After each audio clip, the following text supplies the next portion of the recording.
ഇത് എത്ര കുഴിച്ചിട്ടിട്ട് എത്രയായി? ഇത് കുഴിച്ചിട്ടിട്ട് ഒരു കൊല്ലായി. ഒരു കൊല്ലാണ്? 11 മാസമായി ഇപ്പൊ ഇത് കുഴിച്ചിട്ടിട്ട് വിളവെടുത്തപ്പോഴത്തേക്ക്. കുഴിച്ചിടുമ്പോ എന്താണ് ചെയ്യണ്ടേ? കുഴിച്ചിടുമ്പോ ചെയ്യുന്നത് അടിവളം നല്ല കുഴിച്ചിടുന്നതിന്റെ 15 ദിവസം മുന്നേ മണ്ണ് കിളച്ച് മറച്ചതിന് ശേഷം അടിവളം ഇട്ട് കൊടുക്കും. അടിവളം ഇടുന്നതിന്റെ മുന്നേ കുമ്മായം പതറിയിട്ട് മണ്ണിന്റെ pH റെഡിയാക്കും. കൂട്ടി യോജിപ്പിച്ച് 15 ദിവസം അവിടെ ഇടും. അതിനുശേഷം ഏപ്രിൽ മാസം നട്ടാൽ മഴ പെയ്യുമ്പോഴേക്ക് അത് മുളച്ചു വരും. നടുന്നതിന്റെ മുന്നേ ചാണകപ്പൊടി, കോഴിക്കാട്ടം ഇത് നല്ലോണം ഇട്ടിട്ട് മണ്ണ് ഒന്നും കൂടി ഇളക്കും. അതിനുശേഷം ഭാരം കൂട്ടിയിട്ട് ഭാരം കൂട്ടി പറഞ്ഞാൽ തറ ഉണ്ടാക്കും. ഒരു വിത്തുമായിട്ട് 2 അടി അകലത്തിൽ. ഇതിപ്പോ ഇതാണോ വിത്തായിട്ട് കുഴിച്ചിടാ? ആ വലുത് ഇങ്ങനത്തെ എടുത്തിട്ട് എത്ര 2 അടി അകലത്തിലാണ് ഇത് നടുക. ഇത്ര വലിപ്പമുള്ള കഷ്ണങ്ങള്. പിന്നെ ഇതിന് പിന്നെ നോട്ടൊക്കെ കുറവല്ലേ?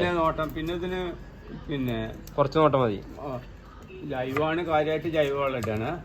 അതുകൊണ്ട് അതായത് നോട്ടം ഉണ്ടാക്കാൻ സുഖമാണ് ശരിക്കും. ഉണ്ടാക്കാൻ സുഖമാണ്, ചെലവ് കുറവാണ്. പക്ഷെ ഇതെന്താ വെച്ചാൽ മാർക്കറ്റിൽ വില കിട്ടില്ല. ഇത് പാടത്താ അതോ പറമ്പാണല്ലേ? പറമ്പാണ്. പാടത്ത് വിത്ത് കൂടുതലുണ്ടാവും. നെറുവാർച്ചുള്ളവർക്കേ പറ്റുള്ളൂ. പാടത്ത് തന്നെ വാഴയിൻ്റെ ഒക്കെ ഇടവേളയായിട്ട് നല്ലോണം വിത്തുണ്ടാവും വാഴേന്റെ. അല്ല മൊത്തത്തിൽ അങ്ങനെ ഉണ്ടാക്കുമ്പോ കൊടുക്കാൻ വേണ്ടിട്ട് ഉണ്ടാക്കുമ്പോ പറമ്പില് നാനപ്പോ നന കുറച്ച് മതി. അല്ല മഴ മതി, വേറെ എക്സ്ട്രാ നനൊന്നും വേണ്ട. ഏപ്രിൽ നട്ട് ഇട്ടാൽ പിന്നെ അത് മെയ് ജൂൺ ആകുമ്പോഴേക്ക് മുളച്ച് പിന്നെ അത് മഴക്കാലത്ത് നടക്കുള്ളൂ, മറ്റേത് മഴക്കാലത്ത് ഇത് ഉണ്ടാവുള്ളൂ. മറ്റേ കാലത്ത് ഉണ്ടാക്കിയിട്ട് കാര്യമില്ല.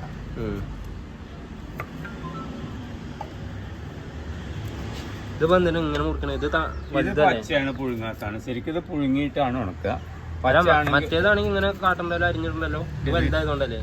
ഇത് തള്ളാവുകൊണ്ടാണ് അരിഞ്ഞിടുന്നത്, അല്ലെങ്കിൽ അരിഞ്ഞിടുക, അല്ലെങ്കിൽ വെറുതെ ഉണക്കുക. ഇത് തള്ളാവുകൊണ്ട് ഇങ്ങനെ അരിഞ്ഞാൽ ഇത് ഉണങ്ങുള്ളൂ. നേരെ മറിച്ചതാ തള്ള. ഇത് വെയിലത്തിട്ട് ഉണങ്ങി. ഇത് പുഴുങ്ങാതെ ഉണക്കിയാല് കൂടുതൽ കളറ്. പക്ഷെ എടുത്തു വെക്കുകയാണെങ്കിൽ പുഴുങ്ങണം. ഇതൊക്കെ ഉപയോഗിക്കുകയാണെങ്കിൽ ഇതാണ് ഇങ്ങനെയാണ് നല്ലത്. പെട്ടെന്ന് ഉപയോഗിക്കണവർക്കൊക്കെ ഇതാണ്. അല്ല മമ്മു, പിന്നെ പണിക്കാരെ വെച്ചിട്ട് ഒന്നും നടക്കില്ല. കൂലി കൊടുത്തിട്ട് നടക്കില്ല. പിന്നെ മാർക്കറ്റിൽ നിന്ന് വാങ്ങാറിഞ്ഞാൽ പിന്നെ ഇതിപ്പോ നമ്മളിപ്പോ കുറച്ച് കുഴിച്ചിട്ടാ ഇത് അങ്ങനെ വീട്ടിലേക്കുള്ള ആവശ്യമുള്ള കിട്ടും. ഇതിപ്പോ എത്ര കുറച്ച് സ്ഥലത്തല്ലേ ഉള്ളൂ? ഇത് കുറച്ച് സ്ഥലത്തല്ലേ നമ്മൾ കുഴിച്ചിട്ടുള്ളൂ? ഇത് വെള്ളം കൂടിയ മഞ്ഞളാണ്. ഒരു മൂടിന് 3 കിലോ ഉണ്ടാവും. ഇത് വലിയതാണ് അല്ലേ? പ്രഗതി പ്രതിഭ അതാണ് ഇത് വിത്ത്. ഉത്പാദന ശേഷിയുള്ള പ്രഗതി അതാണ് വിത്ത്. പ്രതിഭ അതാണ് വിത്ത്. പ്രഗതി പ്രതിഭ എന്ന മൊത്തം പേര് അല്ല. ഒന്ന് പ്രഗതി ഒരു ഐറ്റം, പ്രതിഭ വേറൊരു ഐറ്റം. വാഴ, റബ്ബർ, ഇതൊക്കെ എങ്ങനെ ഉണ്ടാക്കണം, അല്ലെങ്കിൽ എത്ര ഗ്യാപ്പിന് വെക്കണം എന്നുള്ളൊക്കെയുള്ള ഗൈഡൻസ് കിട്ടണമെങ്കിൽ, അല്ല അതുപോലത്തെ വീഡിയോകൾ വരാൻ ആഗ്രഹിക്കുന്നുണ്ടെങ്കിൽ ലൈക്ക് ചെയ്യൂ, സബ്സ്ക്രൈബ് ചെയ്യൂ, കമന്റ് ചെയ്യൂ.